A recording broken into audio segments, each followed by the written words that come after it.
Hello student, last video we discussed about comparative difference between native and European peoples. We learn about the native peoples. The native peoples are not civilized and noble service, and they were not away from the market. They were not happy with the greedy of the Europeans. We discuss to the natives. Today we discuss about the European people. They were civilized. They terms of literacy and organized relations, religious and urbanise urbanism यानी कि अगर हम यूरोपियों की बात करें तो वह साक्षर थे और एक संगठित धर्म और शहरीवाद के संदर्भ में सभ्य माने जाते थे। अर्बनिस्ट यानी कि वो शहरों में रहने वाले लोग थे और लिटरेसी यानी कि जो पढ़े लिखे थे और एक ऑर्गेनाइज रिलीजन यानी कि एक संगठित धर्म में रहने वाले सभ्य लोग उनको माना जाता था। Gift were communicated which the wood she for a profit, और कहा जाए तो जो उपहार थे वह वस्तुएं थी जिन्हें लाभ के लिए बेचा जाता था। मतलब जो गिफ्टेड थे वो एक तरीके से प्रॉफिट कमाने के लिए के काम में आने वाली वस्तुओं के रूप में जानी जाती थी।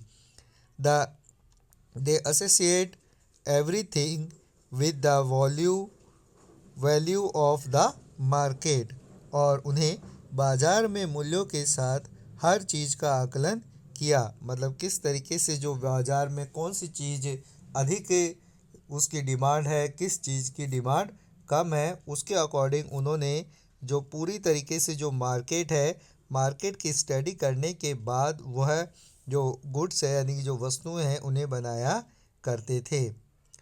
To get first that they had celebrated 100 of bears, यानी कि फर पाने के लिए उन्होंने सैकड़ों बियरों का कत्ल भी कर दिया था। They killed wild animal to protect fur, यानी कि फर पाने के लिए उन्होंने कई जानवरों का वध किया था। European imaging the forest to the convert into green cornfield, यानी कि जो यूरोपीय थे उन्होंने खेतों की रक्षा के लिए जंगली जानवरों को तो मारा ही था, साथ साथ उन्होंने जो खेतों की जो जंगलों की जो ज़मीन थी, जंगलों की जो हरी भरी ज़मीन थी उन्हें जो मकई के खेतों में बदल दिया था। मतलब वो जो जंगल थे उन्हें काट कर उन्होंने मक्का की फसल को बोना उसमें प्रारंभ कर दिया था। The gold rush and growth of industries.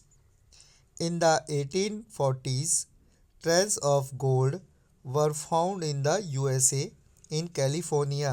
1840 के दशक में संयुक्त राज्य जो अमेरिका है उसके कैलिफोर्निया नामक स्थान पर सोने के कई निशान पाए गए। मतलब जो गोल्ड है वो यूएसए की जो कैलिफोर्निया नामक स्थान है वहाँ पर 1840 में जो गोल्ड होने के कई ऐसे निशान पाए गए। This lead the gold rush when thousand of years European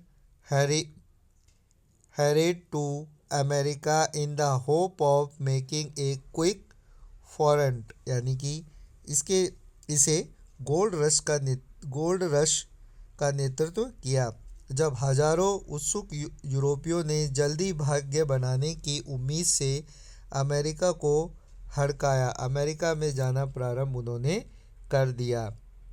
this lead to building of railway line across the continent, और इससे पूरे महाद्वीप में रेलवे लाइन का निर्माण होना प्रारंभ हो गया। Industries develop to manufacture railway equipment, यानी कि रेलवे के उपकरण बनाने के लिए उद्योग का विकास होने लगा। अलग अलग तरीके के उद्योगों का विकास हुआ। To pursued machinery and would make large scale farming easier, यानी कि ऐसी मशीनों का उत्पादन किया गया जिससे बड़े पैमाने पर खेती करना आसान हो जाए।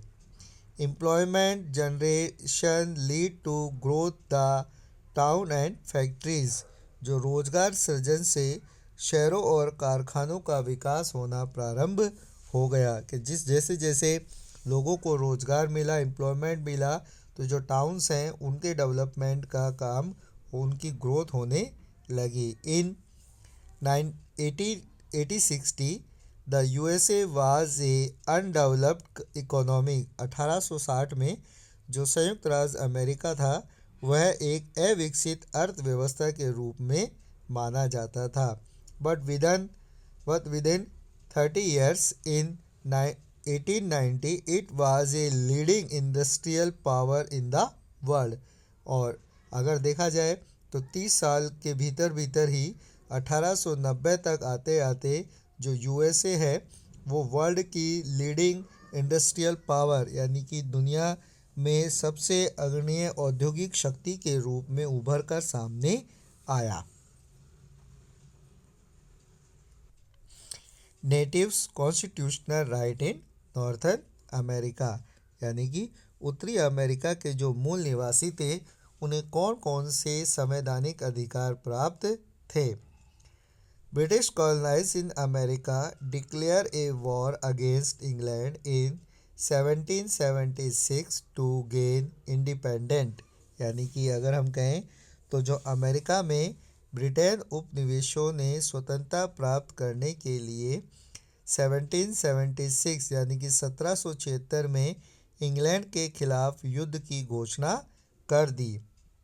The war of independent of the colonies continue till 1783 और उपनिवेशों की स्वतंत्रता की लड़ाई 1783 तक चली।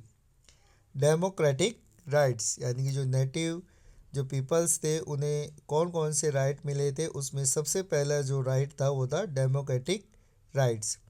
The democratic spirit which has been the rallying cry of central in their fight of independent in the 1770, यानी कि अगर हम देखें तो जो डेमोक्रेटिक राइट्स यानी लोकतांत्रिक जो अधिकार थे 1770 के दशक में स्वतंत्रता की अपनी लड़ाई में बसने वाले लोगों की रैली रोकने की लोकतांत्रिक भावना थी। मतलब किस तरीके से उनकी जो रैलीज़ हैं उनको किस तरीके से रोका जाए 1770 में, तो ये जो डेमोक्रेटिक स्पिरिट थी यानी जो लोकतांत्रिक भावना थी उससे जुड़ा हुआ माना जाता है।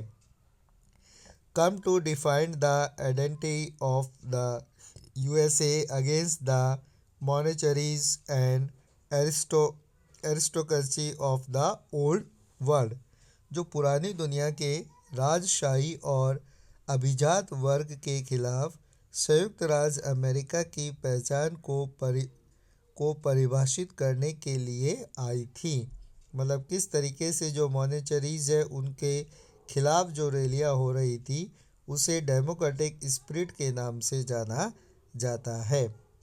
The native were denied the democratic rights, और जो मूल निवासियों के लोकतांत्रिक जो अधिकार थे जिसमें the right of vote for representative to Congress and for the president, उसके अंदर कांग्रेस जो पार्लियामेंट जो अमेरिका है, अमेरिका की पार्लियामेंट को कांग्रेस के नाम से जाना जाता है। तो कांग्रेस और जो प्रेसिडेंट यानी कि जो राष्ट्रपति के प्रतिनिधियों के लिए मतदान का अधिकार डेमोक्रेटिक राइट्स में दिया जाता है।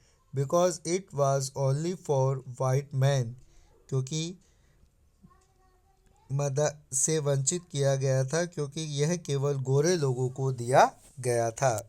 यानी कि जो इंडिपेंडेंट जो अमेरिका था नॉर्थर्न अमेरिका, उसकी इंडिपेंडेंट से पहले जो वोटिंग के राइट्स थे वो केवल जो गोरे लोग थे, वाइट मैन थे, उन्हें ही उन वोटिंग के राइट्स दिए गए थे।